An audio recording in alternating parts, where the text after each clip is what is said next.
Hi friends, ಎಲ್ಲರಿಗೂ ನಮಸ್ಕಾರ. ಕವಿತಾ ಪಾಕಶಾಲೆಗೆ ನಿಮ್ಮೆಲ್ಲರಿಗೂ ಸುಸ್ವಾಗತ. ಇವತ್ತಿನ ರೆಸಿಪಿ ಬಂದು ಹಾಗಲಕಾಯಿ ಗೊಜ್ಜು ಮಾಡ್ಕೊಳ್ಳೋಣ ಹೆಲ್ದಿಯಾಗಿ. ಇದಕ್ಕೆ ಅರಿಶಿನ ಉಪ್ಪು ಹಾಕಿ ನಾನು 1 ಅವರಿಂದ ಬಿಟ್ಟಿದ್ದೆ. ನೀರೆಲ್ಲ ಚೆನ್ನಾಗಿ ಬಿಟ್ಕೊಂಡಿದ್ದೆ, ನೀರೆಲ್ಲ ಹಿಂಡು ತೊಗೊಂಡಿದ್ದೀನಿ. ರುಚಿಗೆ ತಕ್ಕಷ್ಟು ಉಪ್ಪು. ಇದು ಸಾಸಿವೆ ಎಣ್ಣೆ ಫ್ರೆಂಡ್ಸ್. ಸಾಸಿವೆ ಎಣ್ಣೆಯಿಂದ ಮಾಡೋದ್ರಿಂದ ರುಚಿ ಜಾಸ್ತಿ ಬರುತ್ತೆ.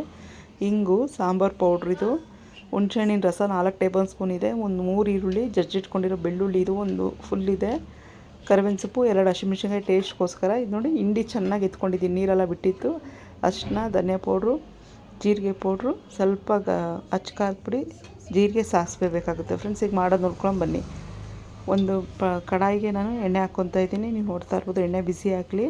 ಈ ಸಾಸಿವೆ ಎಣ್ಣೆಯಿಂದ ಮಾಡೋದ್ರಿಂದ ತುಂಬ ಹಾಗಲಕಾಯಿ ಟೇಸ್ಟ್ ಬರುತ್ತೆ ಫ್ರೆಂಡ್ಸ್. ನೀವು ಒಮ್ಮೆ ಟ್ರೈ ಮಾಡಿ. ಇದನ್ನು ಚೆನ್ನಾಗಿ ಒಂದು 10 ನಿಮಿಷ ಕಂಚಿ ಆಗೋವರೆಗೂ ಹುರ್ಕೊಳ್ಳೋಣ. ಈ ಸಾಸಿವೆ ಎಣ್ಣೆಯಲ್ಲಿ ನಾನು ಉಪ್ಪು ಹಾಕಿ ಇಟ್ಟಿದ್ದೆ, ಉಪ್ಪು ಕಮ್ಮಿ ಹಾಕ್ಕೊಳ್ಬೇಕಾಗುತ್ತೆ.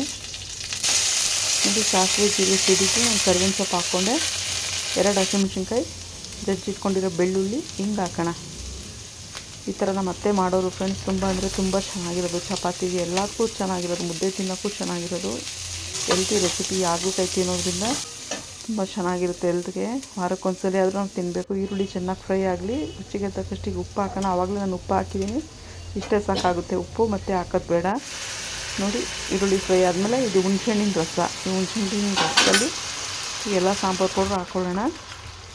3 ಟೇಬಲ್ ಸ್ಪೂನ್ ಸಾಂಬಾರು ಪೌಡ್ರ್ ಹಾಕಿದ್ದೀನಿ ನಾನು. ಸ್ವಲ್ಪ ಈಗ ಧನಿಯಾ ಪೌಡ್ರು, ಜೀರಾ ಪೌಡ್ರು, ಚೂರು ಅಚ್ಕಾರದ ಪುಡಿ ಟೇಸ್ಟಿಗೋಸ್ಕರ ಇದು ಹಾಕೋಣ. ಚೆನ್ನಾಗಿರುತ್ತೆ. ಈ ವಿಡಿಯೋ ಇಷ್ಟ ಆದಲ್ಲಿ ಒಂದು ಲೈಕು ಶೇರು ಮಾಡಿ ಫ್ರೆಂಡ್ಸ್. ಸಬ್ಸ್ಕ್ರೈಬ್ ಮಾಡ್ಕೊಳ್ಳಿ. ಹಾಗಲಕಾಯಿ ಗೊಜ್ಜು ತುಂಬ ಅಂದರೆ ತುಂಬ ಚೆನ್ನಾಗಿ ಬಂದಿತ್ತು. ಒಮ್ಮೆ ಟ್ರೈ ಮಾಡಿ ನೀವು. ಚಪಾತಿಗೆಲ್ಲ ತುಂಬ ಚೆನ್ನಾಗಿರುತ್ತೆ. ಹೆಲ್ತಿ ರೆಸಿಪಿ ಕೂಡ ಇದು. ನೋಡಿ, ಚೆನ್ನಾಗಿ ನಾನು ಹುರ್ಕೊಂಡಿದ್ದೆ, ಚೆನ್ನಾಗಿ ಬೆಂದಿದೆ, ಆಲ್ರೆಡಿ ಬೆಂದಿದೆ. ಇದು ಕುಕ್ಕಾಗಿದೆ. ಇನ್ನೊಂದು 15 ನಿಮಿಷ ಬೆಂದರೆ ಸಾಕಾಗುತ್ತಿದ್ದು. ಉಪ್ಪು ಹಾಕಿದ್ದೀನಿ. ಸ್ವಲ್ಪ ನೀರು ಹಾಕ್ಕೊಂಡು ಒಂದು 15 ನಿಮಿಷ ಮುಚ್ಚಿಟ್ಬಿಡಿ. ಚೆನ್ನಾಗಿ ಬೇಯುತ್ತೆ. ಬಿಸಿ ಬಿಸಿ ಹಾಗಲಕಾಯಿ ಗೊಜ್ಜು ರೆಡಿ ಆಗುತ್ತೆ ಫ್ರೆಂಡ್ಸ್. ಒಮ್ಮೆ ಟ್ರೈ ಮಾಡಿ ಇದನ್ನು. ತುಂಬ ಅಂದರೆ ತುಂಬ ಚೆನ್ನಾಗಿ ಬಂದಿತ್ತು, ಟೇಸ್ಟಾಗಿ ಬಂದಿತ್ತು. ಮತ್ತೊಂದು ವಿಡಿಯೋದಲ್ಲಿ ಮತ್ತೆ ಸಿಗೋಣ ಫ್ರೆಂಡ್ಸ್. Bye friends.